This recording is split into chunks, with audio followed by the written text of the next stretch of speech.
अल्हम्दुलिल्लाह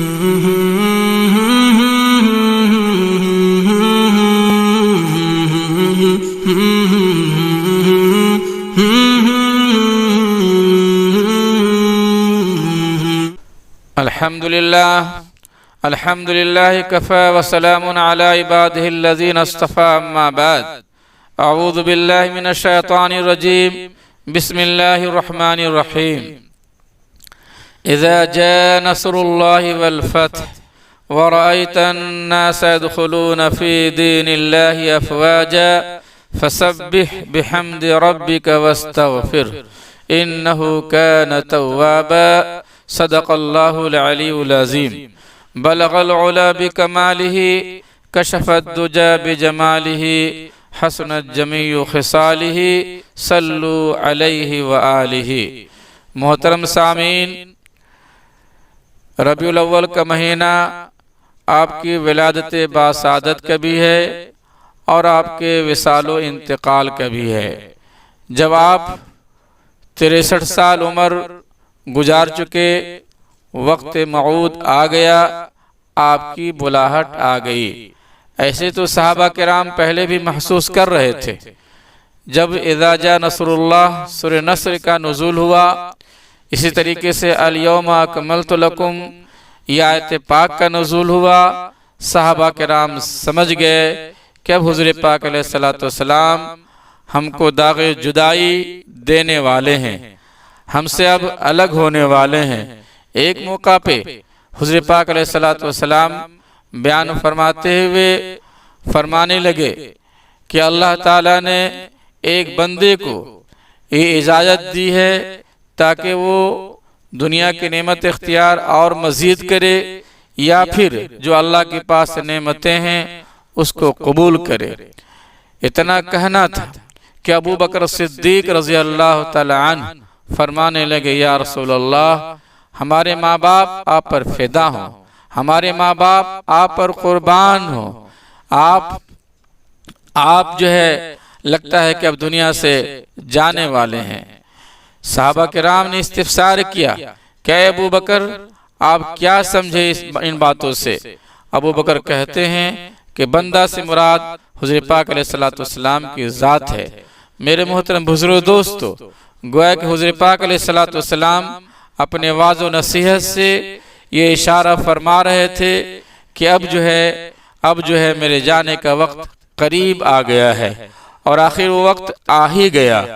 वक्त आया जो रबीउल अव्वल का महीना आया, वक्त आया जो 12 तारीख और ये 12 वफ़ात का दिन जब ये आया तो आपकी गोया के वफ़ात बिल्कुल उसी दिन होना तय था। लेकिन वफ़ात से पहले, मौत से पहले जो इंसान के हालात आते हैं, आपको सारे हालात से गुजरना पड़ा, जांकने के आलम से गुजरना पड़ा। आप पर सकरात भी तारी हुई और मौत की जो सख्ती है, मौत के वक्त रूह निकलने में जो तकलीफ होती है, इन तकालीफ से भी आपको दो चार होना पड़ा। अल्लाहु अकबर। हुज़ूर पाक अलैहिस्सलातु वस्सलाम अब दुनिया से जा रहे हैं और आपकी जुदाई और आपका फिराक सहाबा किराम पे, अज़वाज मुतहरात पे और आपकी चहेती लाडली लख्ते जिगर नूरे नज़र पे जो अल्लाहु अकबर शाक होगा, उसका अंदाज़ा नहीं लगाया जा सकता है। आपने सुना होगा, तारीख आपने भी पढ़ी होगी कि जब आपका विसाल हुआ और जो यौम वसाल है, विसाल का दिन है, इत्तेफाक कहिए कि अबू बकर सिद्दीक रज़ी अल्लाह तआला अन्हु बाहर गए हुए थे। उनकी अहलिया मोहतरमा मुकाम सुलह जो मदीना के मज़ाफ़ात पे एक गाँव है, एक बस्ती है, आप वहाँ तशरीफ़ ले गए थे और आपके गायबाने में आपका विसाल हो जाता है। आपका विसाल होना था कि अल्लाहु अकबर, अज़वाज मुतहरात के जो घर थे मातम कदह बन गए। पूरे मदीने में सफ़े मातम बिछ गई। सारे सहाबा किराम आप दीदा अश्कबार हो गए। हिचकियां बंद गईं, सिसकियां उठ गईं। और उमर फारूक रजी अल्लाह तआला अन्हु का तो ये हाल था कि बेकाबू हो गए। इतने बहादुर आदमी भी आपके विशाल की ताब ना ला सके, बल्कि अपने हाथों में नंगी तलवार उठा ली, बरहाना सैफ ले लिया और ऐलान करते फिर रहे हैं कि कोई ये ना कहे कि मोहम्मद सल्लल्लाहु अलैहि वसल्लम का विशाल हो गया है। कोई अपनी जुबान से ये ना निकाले कि हुज़ूर पाक का इंतकाल हो गया है। जिसने अपनी जुबान से ये कलमा निकाला या आपके इंतकाल की किसी ने कोई खबर दी तो उनकी गर्दन होगी और उमर फारूक की तलवार होगी। ये माहौल बना हुआ था। अल्लाहु अकबर। अबू बकर सिद्दीक रजी अल्लाह तआला अन्हु हर हसास मौका पे माहौल को संभाला है और इस उम्मत को संभाला है, दीन को संभाला है, इस्लाम को संभाला है। अबू बकर सिद्दीक रजी अल्लाह तआला अन्हु तशरीफ ले आए और यहाँ देखने बात माजरे कुछ और है। यहाँ का माहौल ही कुछ और बना हुआ है। कोई होश में नजर नहीं आ रहे हैं, सब जो है बेहोश नजर आ रहे हैं। आप सीधे हुजरे आयशा में तशरीफ ले गए, चूंकि आपकी बेटी का हुजरा था, कोई पर्दे का मामला नहीं था, कोई आपके लिए कोई हिजाब नहीं था। सीधे आप तशरीफ ले आते हैं हुजरे आयशा में और जाने के बाद देखते हैं कि आका इनामदार ताजदार मदीना फख्र रसूल जनाब मोहम्मद रसूलुल्लाह सल्लल्लाहु अलैहि वसल्लम आराम फरमा रहे हैं, लेटे हुए हैं और आप पर चादर ढपी हुई है। आप चादर मुबारक को आपके चेहरे अनवर से हटाते हैं, आपकी पेशानी को बोसा देते हैं, फिर आपकी रिदा मुबारक को आप पर ढांप देते हैं, फिर आप बाहर निकलते हैं। सहाबा किराम मुंतजिर थे। सहाबा किराम को किसी कदर ये उम्मीद थी कि हमारे बीच जब अबू बकर सिद्दीक रज़ी अल्लाह अन्हु आ गए हैं तो अब कुछ इत्मीनान बख्श और तसल्ली बख्श कलिमात कहेंगे जिससे सहाबा किराम को ढारस होगी, इत्मीनान होगा। अबू बकर सिद्दीक रज़ी अल्लाह तआला अन्हु सीधे मस्जिद नबवी के मेहराब पे चढ़ गए और ऐसी एक आयत पाक की तिलावत फरमाई उमा मुहम्मदुन इल्ला रसूल कद खलत मिन क़ब्लिही रुसुल। जब इस आयत पाक की तिलावत फरमाते हैं तो उमर फारूक खुद कहते हैं कि ऐसा लगता था कि इस आयत पाक का भी नुज़ूल हो रहा है और इस आयत पाक कभी नाजिल हुई है। और फिर आपने बबांगी दोहल ऐलान फरमाया, मन काना याबुदु मुहम्मदन मन काना याबुदु मुहम्मदन फ़इन्न मुहम्मदन कद माता। और आगे फरमाया उमन काना याबुदुल्लाह फ़इन्नल्लाह हय्युन ला यमूतु। अल्लाहु अकबर। यह आपका तकरीर फरमाना था, यह आपका कलीदी खुतबा लोगों को सुनना था कि लोगों में एक इत्मीनान सा पैदा हो गया और लोग होश में आना शुरू कर दिए। अबू बकर उमर फारूक रज़ी अल्लाह तआला अन्हु भी जो उन पर एक कैफियत थी वो बतदरीज कोई कैफियत मुंदमिल हुई और होश में आए। अल्लाहु अकबर। ये सहाबा किराम का हाल था। अंदाजा लगाइए कि कैसी मोहब्बत थी और फातिमा रज़ी अल्लाह तआला अन्हा पे क्या गुजर रहा होगा।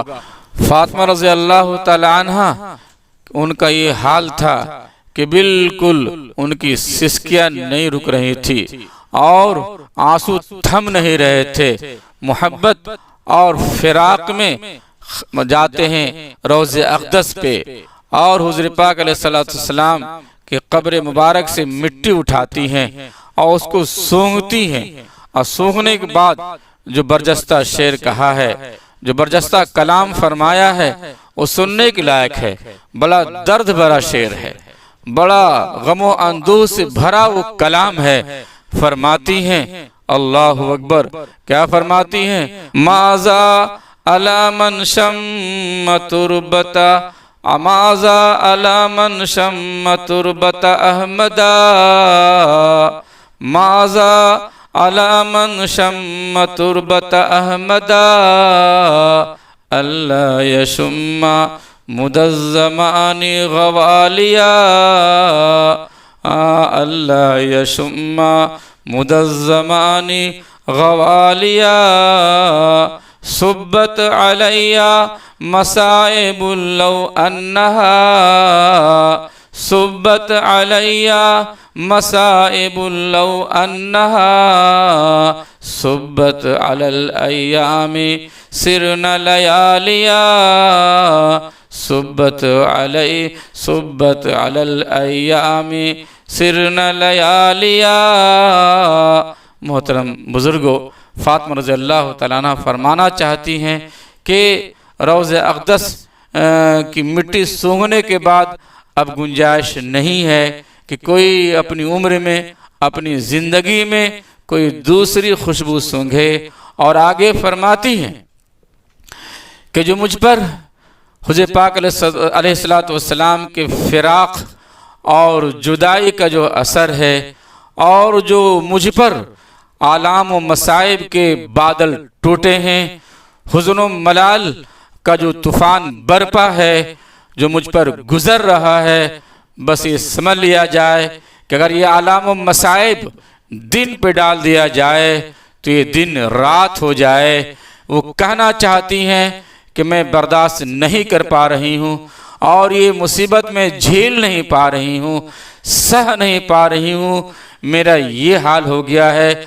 और यही वजह है कि हुज़ूर पाक अलैहिस्सलातु वस्सलाम के विसाल के बाद सिर्फ और सिर्फ 6 माह तक आप जिंदा रहीं, और इस 6 माह के अय्याम में और 6 माह की मुद्दत में आपकी होंठों पे कभी तबस्सुम नहीं देखा गया।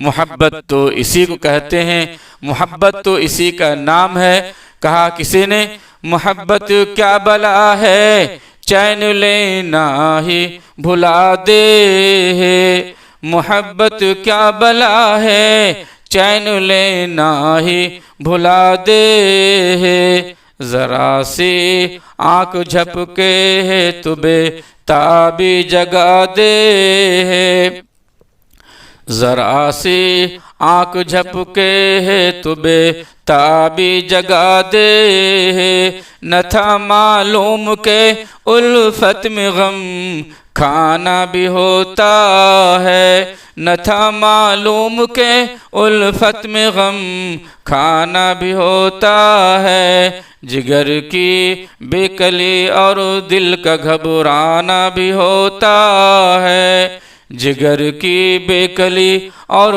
दिल का घबराना भी होता है, सिसकना आह करना अश्क भर लाना भी होता है, सिसकना आह करना अश्क भर लाना भी होता है, तड़पना लौटना बेताब हो जाना भी होता है, किए पर अपने ही फिर आप ही दुख पाना भी होता है, कफ़े अफ़सोस को मल मल के पछताना भी होता है। मेरे मोहतरम बुजुर्ग दोस्तों, फातिमा रज़ियल्लाहु तआला अन्हा की यही कैफियत थी, यही हालत थी। और जाहिर सी बात है कि सारे सहाबा किराम और पूरा मदीना और पूरा शहर आपकी मोहब्बत में गोया के गम अंदूह में डूबे हुए थे। अंदाज़ा लगाइए कि क्या मोहब्बत और क्या ताल्लुक़ था हुज़ूर पाक अलैहिस्सलातु वस्सलाम से।